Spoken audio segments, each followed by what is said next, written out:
The Google Pixel is a pretty premium phone at a pretty premium price, coming at 899 Canadian dollars for the base model, which is the 5-inch display and the 32 gigabytes storage. This is a pretty hefty price for a phone that may not look all that special, but as you start jumping into the software and looking inside the phone, that's when this phone really starts to show.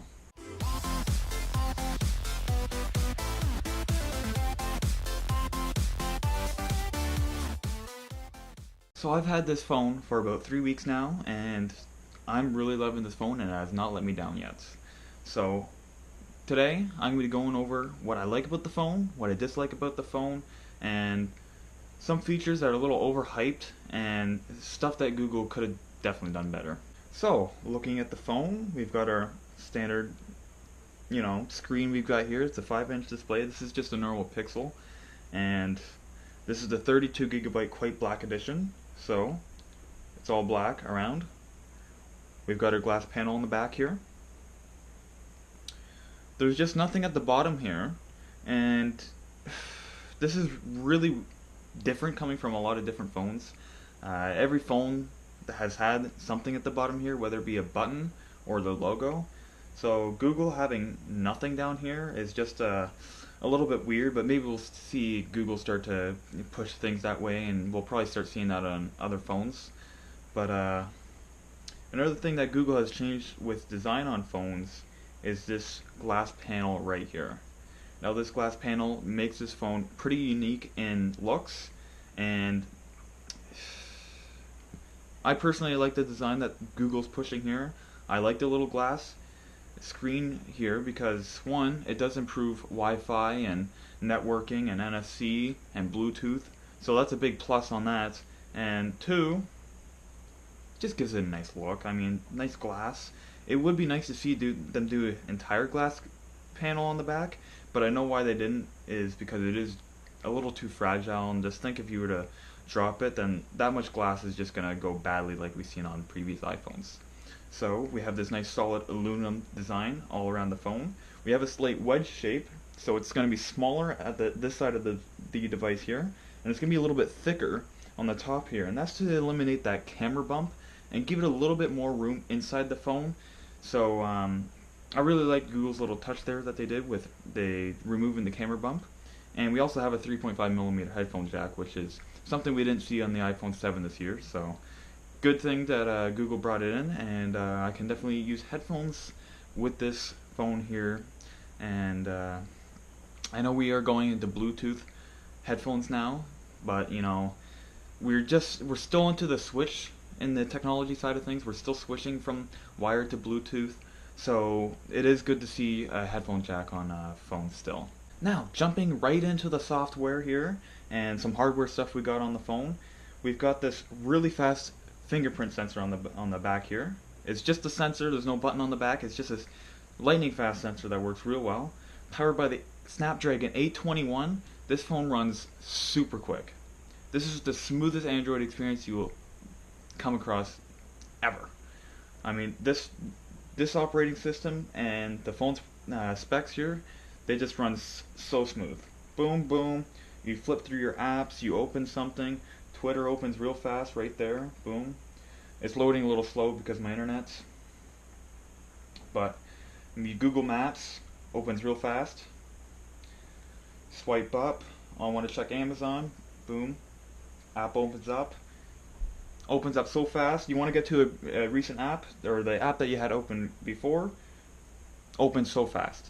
You just double click the multitasking bar right there and it opens in a matter of milliseconds. Amazing. I love this phone. Now, one feature that Google has really pushed this year with this phone is the Google Assistant. Now, the Google Assistant on this phone is your personal assistant that you're going to use just like Siri or Google Now, but this is just way better from Google Now. It's such a huge upgrade that Google has done on this phone. It is missing a couple features like what song is playing and just small things like that. It's just missing some things here, but the Google Assistant definitely makes up for that with the other features that has added.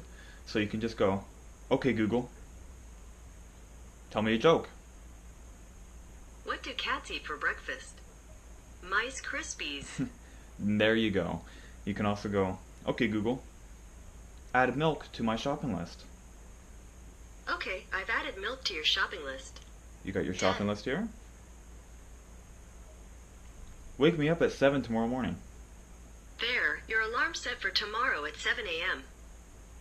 Now, we really don't want to wake up at 7 a.m., so we're just going to delete that. Now, the Google Assistant does exceptionally well on this phone, and powered by the Snapdragon 821, like I've said before, it just works super fast, no delays, and I mean, I'm excited to use this feature come the next year or two with this phone. The camera on this phone is just amazing. Google has advertised how well the camera on this phone is, and they're definitely not lying with this one. Now we've got 12.3 megapixels, which may not seem like a lot, but with the awesome low light performance and just amazing video stabilization, these features make up for the loss of pixels. Now I'm going to throw some pictures on the screen just to show you how good the camera actually is. Now, with a double click of the sleep button, we're going to get your camera open in just about a second.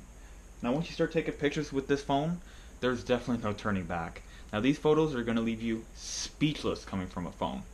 We also get to shoot some awesome 4K with the new video stabilization software, some 1080p slow motion, and also 240 frames per second at 720p for those just awesome backflips. Now the camera isn't the only good thing on this phone. If you're going to get the Google Pixel and you're going to want to do some VR with it, you're going to want to go with the XL version, which is the 5.5 inch screen. The reason why is because it comes with the 1440p display instead of the 1080p display, where you get about 440 pixels per inch. I'll put the exact number on screen for you guys. And the 5.5 inch screen, you get about, I want to say just over 500 pixels per inch. So the XL version definitely does a lot better for VR performance, where you get the extra pixels. And the normal version here, you're going to see the pixels on screen when you start doing some VR. So make sure you get the XL version if you're going to do that. Now another option you get with the Google Pixel is storage. You're going to get the 32GB version or the 128GB version. Now I went with the 32GB version because I'm not doing lots of VR, which if you're going to do lots of VR, you're going to want to go with the extra storage just to store those extra apps that you're going to need for the VR.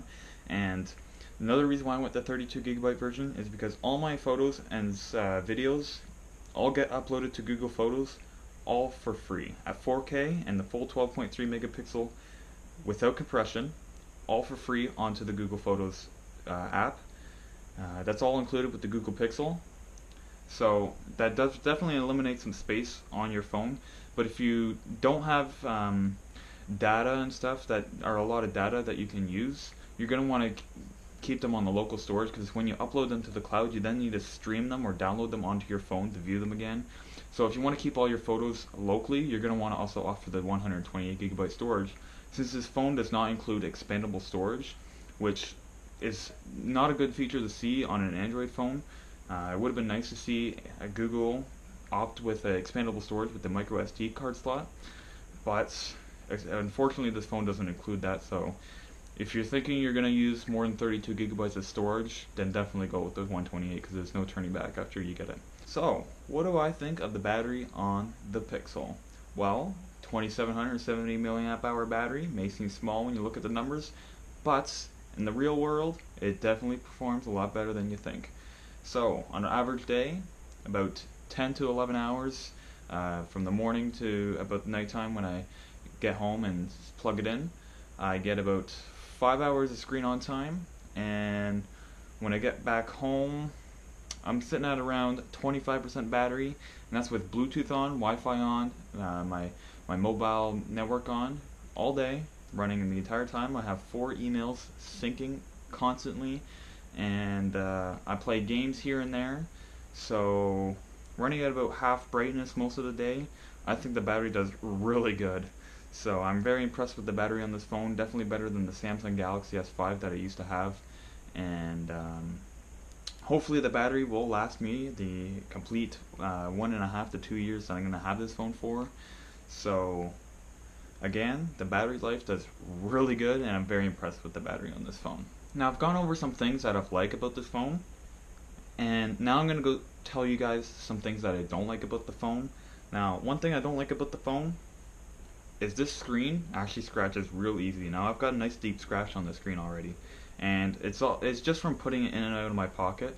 There's no surface scratching on desks or anything because I put my phone down, so the backside's on the desk always at all times, and so it's just from sliding in and out of my pocket. And this is Gorilla Glass 4, so it's unfortunate to see a nice big cut already in my phone 3 weeks in.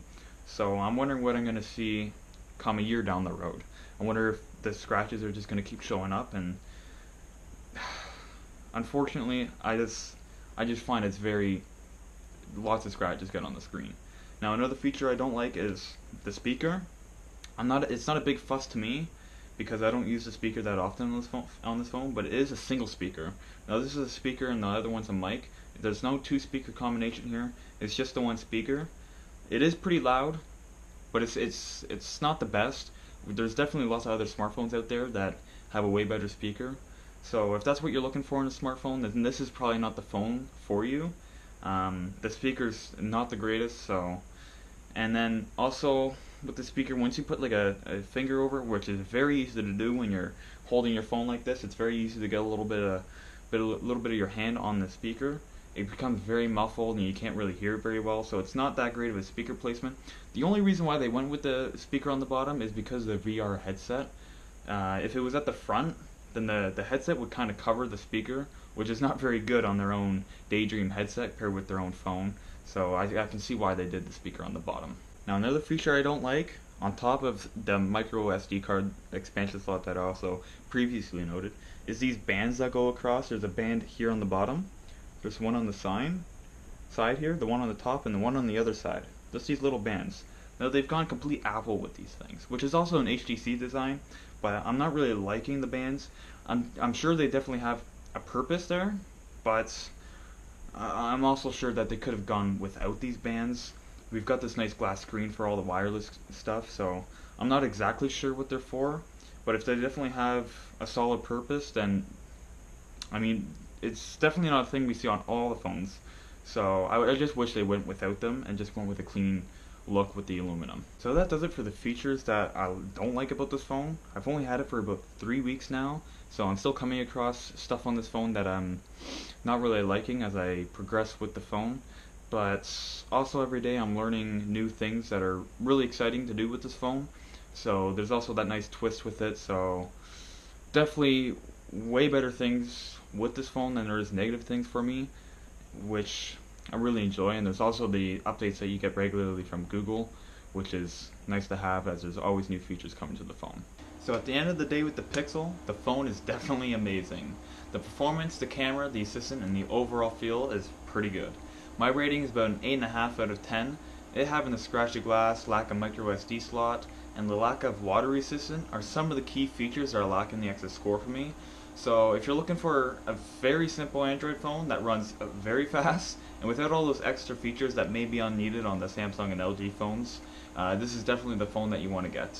So I hope you considered my review and maybe buying a Pixel after this review. So thank you guys so much for watching, and I'll see you next time.